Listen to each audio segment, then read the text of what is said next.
Greatness is not defined when everything is going according to plan. It is not measured when you're up by 20 points and the offense is operating like a well-oiled machine.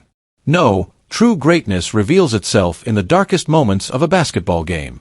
It is measured when the system breaks down, when the pressure becomes overwhelming, and when all momentum has swung against you. Welcome back to WNBA Pro. Today, we're breaking down one of the most chaotic, nerve-wracking, and ultimately unforgettable games of the current WNBA season.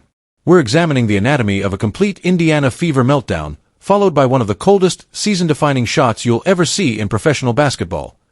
Today, we're talking about the Washington Mystics, a blown 17-point lead, and the undeniable brilliance of Caitlin Clark. For the first 30 minutes of this game, the Indiana Fever looked exactly like the team they were supposed to be. The offense was flowing smoothly, the ball movement was sharp, and Caitlin Clark came out blazing, scoring 10 quick points in the first quarter while controlling the pace of the game. As a result, Indiana built a commanding 17-point advantage. But in the WNBA, a lead is only as secure as the structure of your coaching staff and the discipline of your team. And, as we've discussed extensively on this channel, the Indiana Fever have struggled with maintaining that structure when pressure begins to rise. As the second half unfolded, viewers witnessed a slow and painful collapse. The crisp ball movement that had created the lead suddenly disappeared. Isolation basketball returned, defensive rotations broke down, and before anyone inside the arena could fully process what was happening, the Washington Mystics stormed back into the game. Possession by possession, they chipped away at the deficit, exposing the very same weaknesses we've criticized all season long. You could practically feel the despair spreading throughout the Fever fanbase as they watched their team surrender such a massive advantage. The frustration was impossible to ignore as the reality of the collapse began to set in. Very passionate in this, but now we just blew the lead. So as of right now, the Fever has blew a 17-point lead, bro. They blew a 17-point lead. They're losing this game right now. The biggest lead other night for Washington was by 2 points. By 2 points. Let me see if I can pull. He is absolutely right to be furious. You do not lose a 17-point lead by accident. You lose a 17-point lead through a catastrophic series of unforced errors, terrible shot selection, and an absolute refusal to protect the basketball. The box score from this game tells a horrifying story of exactly how the Indiana Fever allowed the Washington Mystics to climb back into contention. It all comes down to one fundamental principle of basketball. You cannot win if you do not respect the leather. The Indiana Fever committed an unacceptable 20 turnovers in this game, 20 turnovers at the professional level. Giving your opponent 20 extra possessions is essentially a death sentence. It is a miracle they were even in a position to win this game at all. These were not forced turnovers created by incredible defensive pressure from Washington. These were sloppy passes, miscommunications, and players driving recklessly into double teams without any exit strategy. Just listen to the breakdown of how careless this execution became down the stretch. Once again, give up over 20-plus defensive rebounds, man. They had 17 steals, 20 turnovers. Oh, my goodness, bro. 20 turnovers, dog. We can't win having 20 turnovers and surrendering over 20 defensive rebounds to the opponent. They were out-hustled, out-muscled, and outsmarted for the entire second half. This brings us directly to the coaching decisions of Stephanie White. When a team starts to bleed points, when the turnovers start to pile up, an elite coach calls a timeout, calms the roster down, and runs a high-percentage offensive set to stop the bleeding. Instead, we watched the Fever devolve into absolute panic. The offensive sets completely disappeared. The ball was taken out of Caitlin Clark's hands during crucial stretches, allowing the Mystics to dictate the defensive matchups. As the game dragged into the final minute, the tension reached a boiling point. The Indiana Fever, who had controlled the entire game, suddenly found themselves trailing. The pressure was mounting, and even the most composed players on the floor started to feel the absolute weight of the moment. With just seconds left on the clock, Caitlin Clark managed to draw a crucial foul. She went to the free throw line with a chance to tie the game or take the lead. These are the moments you dream about as a player. But basketball is a cruel, unforgiving sport.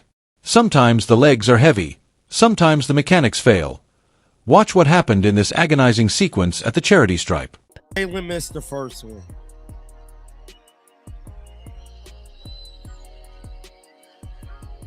Miss them both. Caitlin missed both free throws.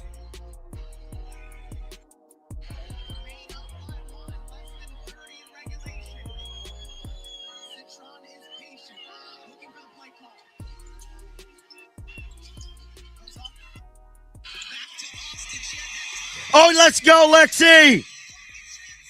She missed them both. For a player who shoots the basketball with such historic precision, missing 2 consecutive free throws in a clutch moment is almost unimaginable. You could feel the air completely leave the arena.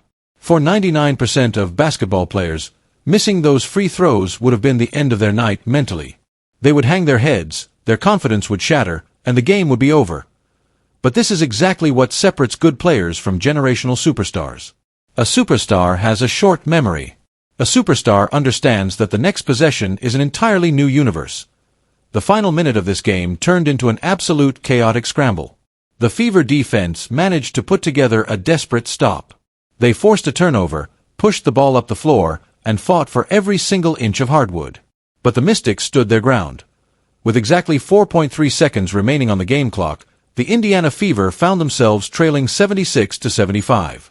Just 4.3 seconds. No timeouts left to advance the ball.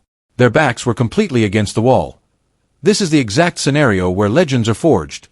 Listen to the absolutely unbearable tension as the final play is set up. Now, guys, 4.3 seconds, 75-76. The Fever have to score. Who took a timeout? The Fever took a full timeout. Substitution, Caitlin Clark enters the game for Raven Johnson. Yes!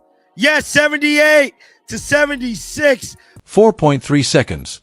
The ball is inbound. This is where the tactical analysis becomes beautiful. The Washington Mystics defense knows exactly who is taking this shot. Everybody in the arena knows exactly who is taking this shot. The Mystics switch their coverage, desperately trying to deny Caitlin Clark the basketball. But great offensive players do not need a massive window, they only need a fraction of a second of daylight. Clark uses a brilliant secondary screen to create a sliver of separation. She catches the basketball perfectly in stride, but she is not at the three-point line. She is not even close to the three-point line. She is standing on the logo, 31 feet away from the basket. For anyone else on the planet, this is a terrible, desperate heave. For Caitlin Clark, this is her living room. She does not hesitate. She does not take a dribble to step closer. She elevates over the outstretched arms of the defender, with the entire weight of the franchise, the entire weight of a blown 17-point lead resting squarely on her shoulders. Let us watch history happen. Shot. Here we go, baby. Mitchell Here we go, comes baby. off the screens, but so does Clark. Wide open!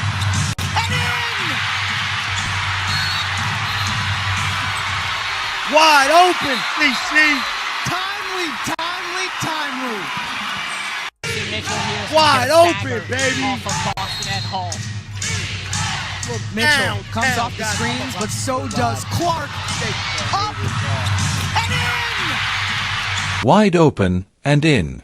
Wide open. See? Timely. Wide open, baby. Hall comes off the screen, but so does Clark, and in. Wide open from the logo. Bang. That is not just a game-winning shot, that is an absolute statement to the rest of the league. It is a statement that says, no matter how chaotic the coaching gets, no matter how many turnovers the team commits, and no matter how much pressure you apply, you can never count out a team that has Caitlin Clark on the floor. She erased the missed free throws. She erased the blown 17-point lead. With one flick of the wrist from 31 feet away, she saved the Indiana Fever from what would have been the most devastating loss of the entire season. This shot fundamentally changes the dynamic of a locker room. It forces the coaching staff to recognize exactly who they need to build this entire franchise around. When the game is on the line, you do not run isolation plays for anyone else. You put the ball in the hands of the player who possesses unlimited range and ice water in her veins. The Indiana Fever escaped with a 78-76 victory, but the front office cannot ignore the massive red flags that this game exposed. You cannot survive in the playoffs by blowing 17-point leads. You cannot survive by committing 20 turnovers. Stephanie White has to figure out how to stabilize this offense in the second half of games, or they are going to waste one of the most clutch players ever to step onto a WNBA court. This is WNBA Pro. We break down the tape, we expose the flaws, and we celebrate absolute greatness when it happens. If you love deep, unfiltered basketball analysis, hit that subscribe button right now. Turn on those notifications so you never miss a breakdown, and get into the comments below. Was this the shot of the year in the WNBA? More importantly, does this win excuse the terrible coaching that nearly cost them the game? Let me know your thoughts, and I will see you in the next.